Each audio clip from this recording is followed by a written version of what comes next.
கிராமத்துல இருந்த அரசு மருத்துவமனை அது. அங்க ஒரே ஒரு டாக்டர், அவரும் முன்கோபக்காரர். பணம் காசு இல்லாத ஏழைகள் பொது மருத்துவமனையை தேடி வந்து அங்க என்னென்ன சிரமப்பட்டாங்க அப்படிங்கறத இந்த கதை மூலமா ஆசிரியர் சொல்லியிருக்காரு.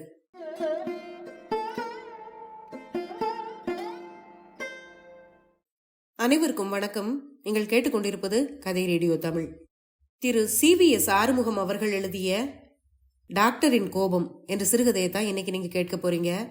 இந்த சிறுகதை வெளிவந்த ஆண்டு 1954. கோபக்கார டாக்டரையும் அவர்கிட்ட மாட்டிக்கிட்ட நோயாளிகளையும் பற்றி நீங்க தெரிஞ்சுக்கிறதுக்கு முன்னால சேனலுக்கு வந்திருக்கிற எல்லாருக்கும் என்னுடைய அன்பான வரவேற்புகள். இப்ப வாங்க கதைக்குள்ள போகலாம். டாக்டருக்கு அன்னைக்கு கடும் கோபம் வந்துருச்சு.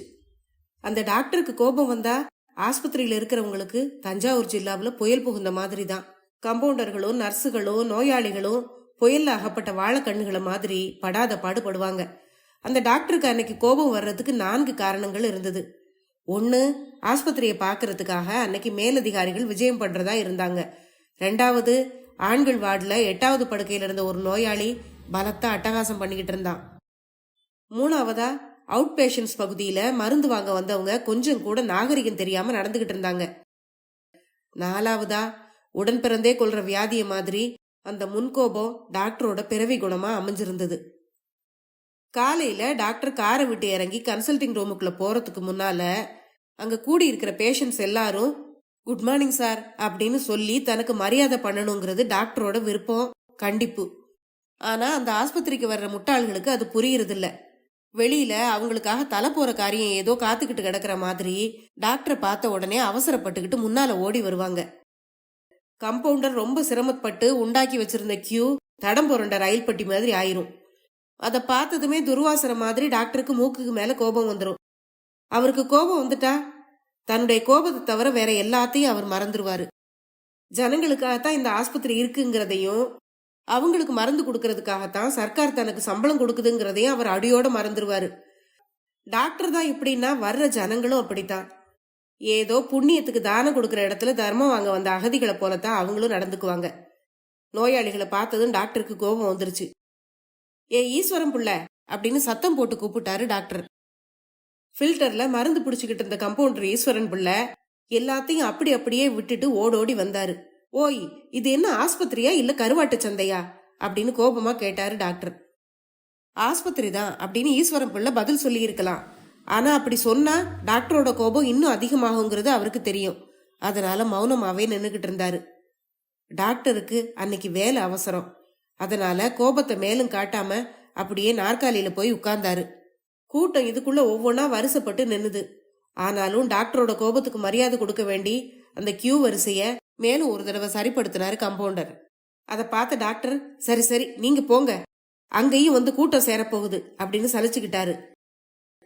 முதலா டாக்டர் கிட்ட வந்து சீட்டை கொடுத்தவன் ஒரு திக்குவாய் பிறவி. என் பையனுக்கு வ வ வ வ அப்படின்னு ஏதோ அவன் சொல்ல வந்தான். என்னவே கேலியா பண்ணுத அப்படின்னு கேட்டாரு டாக்டர். இல்லைங்க அப்படின்னா அவன். போய் தொலை அப்படின்னு அவங்கிட்ட ஒரு சீட்டை எழுதி கொடுத்தாரு டாக்டர். அடுத்து வந்த ஆளு ஒரு நாட்டுப்புற ஆசாமி. எசமா, போன விசாலக்கிழமையில இருந்து வயிற்றுக்குள்ள சும்மா புரட்டி என்னவோ பண்ணுது அப்படின்னா. சரி இனிமே புரட்டாது போ அப்படின்னு அவங்கிட்டையும் சீட்டை வீசினாரு டாக்டர். அந்த சீட்டை குனிஞ்சு எடுத்த அந்த ஆளு, ஐயா வயிற்று வலி நின்னு போச்சு, இப்ப வயிற்று போக்குல ஆரம்பிச்சிருக்கு அப்படின்னா. போ இந்த மருந்து அதுக்கும் கேக்கும் அப்படின்னு சொல்லிட்டு அடுத்த ஆள்கிட்ட சீட்டை வாங்கினாரு டாக்டர். கூட்டம் விறுவிறுன்னு முன்னேறி கரைஞ்சு போய்கிட்டு இருந்தது. வயிற்று வலி, காய்ச்சல், இருமல், இழப்பு இப்படி எத்தனையோ வியாதிகளோட வந்திருந்தாங்க அவங்க. டாக்டரும் மளன்னு சீட்டுகளை எழுதி தள்ளிக்கிட்டு இருந்தாரு. அந்த டாக்டர் நோயாளியை சோதிச்சு பார்க்காமலே சீட்டு எழுதி கொடுத்துக்கிட்டு இருந்தாருன்னா கம்பவுண்டர் சீட்டுகளை பார்க்காமலே மருந்தை ஊத்தி கொடுத்துக்கிட்டு இருந்தாரு. அந்த ஃபில்டர்ல இருந்து அவர் பிடிச்சுக்கிட்டு இருந்த மருந்து சர்வரோக நிவாரணியோ என்னவோ. எல்லா நோய்க்கும் ஒரே மருந்தை தான் அவர் கொடுத்துக்கிட்டு இருந்தாரு. கூட்டம் ஒரு மட்டும் கலைஞ்சு போயிருந்தது. டாக்டர் காரை எடுத்துக்கிட்டு போய் பக்கத்துல இருக்கிற ரெஸ்டாரண்ட்ல காஃபி சாப்பிட்டுட்டு சிரம பரிகாரம் செய்துக்கிட்டு திரும்பி வந்தாரு. அன்னைக்கு ஆஸ்பத்திரியை பாக்குறதுக்கு மேலதிகாரிகள் வர்றதா இருந்ததால அங்க இருந்த வார்டுகள் எல்லாம் சுத்தம் பண்ணி வச்சிருந்தாங்க. வார்டுகள்ல 3 பிரிவு உண்டு. ஒன்னு ஆண்களுக்கு, இன்னொன்னு பெண்களுக்கு, 3வது ஸ்பெஷல் வார்டு. அந்த ஸ்பெஷல் வார்டுல ஸ்பெஷல் மனுஷங்க தான் அனுமதிக்கப்படுவாங்க. எல்லா வார்டுகளும் சுத்தமாக்கப்பட்டு படுக்கைகளுக்கு புதிய விரிப்புகளும் உரைகளும் தலையணைகளும் வழங்கப்பட்டது.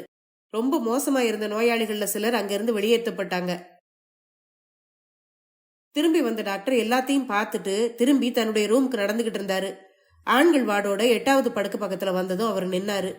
அந்த படுக்கையில இருந்த நோயாளி டாக்டருக்கு ஒரு தீராத தலைவலியா இருந்துகிட்டு இருந்தான். அவன் உள்ளூர் பிரமுகர் ஒருவரோட சிபாரிசுல ஆஸ்பத்திரியில அட்மிட் பண்ணப்பட்டிருந்தான். அந்த சிபாரிசு மட்டும் இல்லாம இருந்தா அவனை எப்பவோ வெளியேற்றி இருப்பாங்க. அந்த படுக்கையில இருந்தவன் ஓயாம வாந்தி எடுத்துக்கிட்டு இருந்தான். எந்த நேரமும் ஹூ ஹூன்னு அரட்டிக்கிட்டே இருந்தான். சில சமயம் நோயோட வேதனை பொறுக்க முடியாம வாய் விட்டு ஊழையிடவும் செய்தான். அவனுடைய தொந்தரவு பொறுக்க மாட்டாம டாக்டர் ஏதோ ஒரு ஊசி போட்டாரு அவனுக்கு. அது அவனுக்கு பெரிய ஆபத்தை விளைவிச்சிரும் போல தோணுச்சு. ஊசி போட்டதும் அந்த கை பெருசா வீங்கிருச்சு. அவனுடைய வலியும் வேதனையும் நிக்கவே இல்லை. வலி பொறுக்காம அவன் பெரும் கூப்பாடு போட்டுக்கிட்டு இருந்தான். அவனை என்ன செய்யலான்னு யோசிச்சாரு டாக்டர். மேலதிகாரி வந்து பார்த்துட்டு போற வரைக்கும் அவனுடைய தொல்லையை எப்படியாவது தவிர்க்கணும்னு நினைச்சாரு அவரு. ஏன்னா அவன் போடுற அரட்டலும் சத்தமும் மேலதிகாரிக்கு தொந்தரவா இருக்கும்னு அவர் நினைச்சாரு. அது தவிர ஊசி போட்டதுலயும் ஏதோ தொந்தரவாகி அவனுடைய கை வேற வீங்கி போயிருந்தது. அந்த படுக்கைக்கு பக்கத்துல நின்று டாக்டர் நீண்ட நேரம் யோசனை பண்ணிக்கிட்டு இருக்கிறத பார்த்து அந்த படுக்கையில படுத்திருந்தவனுடைய தகப்பனாரான கிழவர் தப்பா அர்த்தம் பண்ணிக்கிட்டாரு. தன்னுடைய மகன் மேல டாக்டருக்கு ரொம்ப அக்கறை ஏற்பட்டிருக்குன்னு நினைச்சு உள்ளம் பூரிச்சு போய் டாக்டரையே நன்றியோட பாத்துக்கிட்டு இருந்தாரு அவரு. இதையெல்லாம் தூரத்துல செடி மறைவுல நின்னுகிட்டு அந்த பையனோட தாய் வேடிக்கை பார்த்துக்கிட்டு இருந்தா. நோயாளிக்கு பக்கத்துல ஒரே ஒரு ஆள் தான் இருக்கலாங்கிறது டாக்டருடைய உத்தரவு. முந்தின நாள் ரவுண்ட்ஸுக்கு வந்தப்போ தாயும் தகப்பனுமா சேர்ந்து மகன்கிட்ட நிக்கிறத பார்த்துட்டு டாக்டர் ரொம்பவும் கோபப்பட்டாரு. அதனாலதான் அந்த தாய் அங்க செடி மறைவுல போய் மறைஞ்சு நின்னுகிட்டு இருந்தா.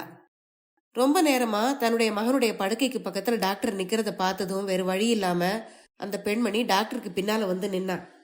ஐயா, பிள்ளைய கொஞ்சம் கவனிச்சு பாருங்க ஐயா, இன்னைக்கு உடம்பு ரொம்ப மோசமா இருக்குங்க அப்படின்னு தன்னை மறந்து வாய் விட்டு சொல்லிட்டா அந்த அம்மா.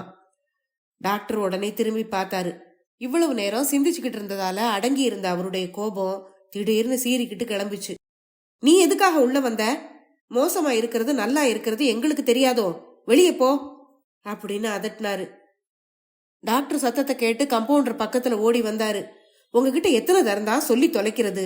ஒரு ஆளுக்கு மேல உள்ள இருக்க கூடாதுன்னு நான் உங்ககிட்ட சொல்லி இருக்கேனா இல்லையா அப்படின்னு கேட்டாரு.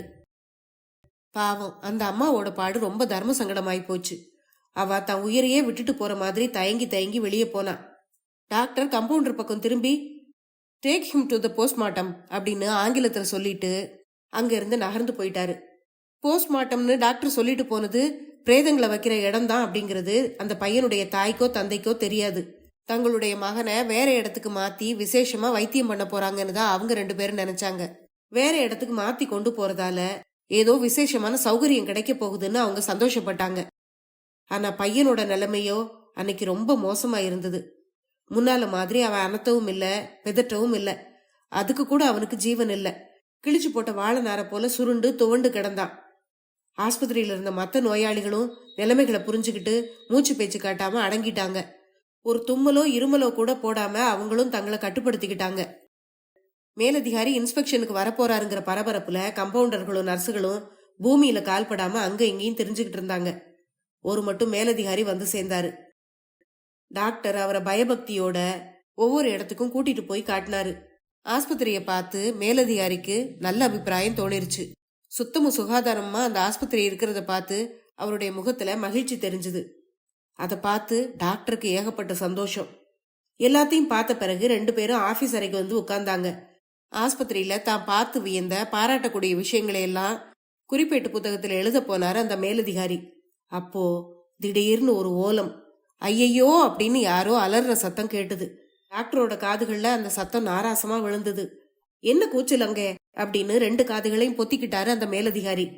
டாக்டருக்கு அளவில்லாத கோபம் பொத்துக்கிட்டு வந்தது. அதே கோபத்தோட எழுந்து போய் துர்வாச முனிவர மாதிரி என்ன கூச்சல் இது அப்படின்னு வெளியே போய் கத்துனாரு. அங்க போஸ்ட்மார்ட்டம் ரூமுக்கு அனுப்பப்பட்ட அந்த பையனுடைய தாய் நடுவழியில நின்னு குமுறி கதறிக்கிட்டு இருந்தா. அவளை பார்த்து கம்பவுண்டர்களும் நர்ஸுகளும் என்ன செய்யறதுன்னு புரியாம திகைச்சுக்கிட்டு இருந்தாங்க. அதை பார்த்ததும் டாக்டரோட கோபம் இன்னும் அதிகமாச்சு. இது என்ன ஆஸ்பத்திரியா இல்ல உங்க வீடா அப்படின்னு அலறினாரு டாக்டர். அதே சமயம் அந்த தாய் டாக்டரை பார்த்துட்டா. நேத்து வரைக்கும் அவரை கண்டா கூனி குறுகி நெளிஞ்சு நின்னுகிட்டு இருந்த அந்த தாய் திடீர்னு புலி மாதிரி மாறிட்டா. சண்டாள பாவி, என் புள்ளைய உயிரோடு தூக்கி சவக்கடங்குல தள்ளி கொன்னுட்டியே, நீ விளங்குவியா அப்படின்னு அலறி குமுறிக்கிட்டு எழுந்தா. அவளோட கண்கள்ல தெரிஞ்ச உக்கிரம் டாக்டரோட உடம்ப நடுங்க வச்சுது. என்ன செய்யறதுன்னு தெரியாம விறுவிறுன்னு திரும்பி நடந்தாரு டாக்டர். மேலதிகாரி எழுந்து வந்து அறையோட வாசல்ல நின்னுகிட்டு இருந்தாரு. அவரை பார்த்ததும் டாக்டருக்கு என்ன சொல்றதுன்னே புரியல. புள்ளைய பறி கொடுத்த அந்த தாயோட அழுகுரல் ஆஸ்பத்திரி சுவர்கள்ல மோதி எதிரொலிச்சு கடைசியா அந்த டாக்டரை அங்கிருந்து விரட்டிருச்சு. கதை முடிவடைந்தது. இந்த கதையை பற்றிய உங்களுடைய கருத்துக்களை மறக்காம கமெண்ட்ல சொல்லுங்க. அடுத்த பதிவுல இன்னொரு சுவாரஸ்யமான கதையுடன் சந்திப்போம். நன்றி.